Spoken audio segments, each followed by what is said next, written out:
Demak, hozir bu bemorimizda polip olamiz. Noshkalarini diagnostika qilib gastroskopiyani amalga oshiramiz. Surasilar apparat orqali biz gastrorizoskop orqali bachadon bo'shlig'iga kiramiz.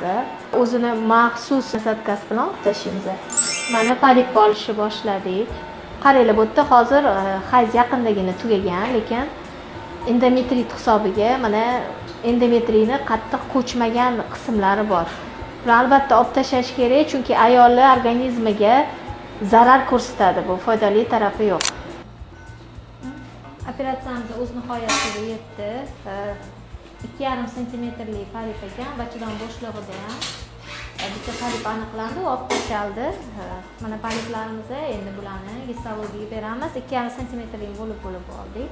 Ayolimizning holati yaxshi, lekin baribir 1 yilda bir marta ginekolog nazoratidan o'tish esimizdan chiqmas. Ana shunaqa holatlarni oldini olgan bo'lasiz.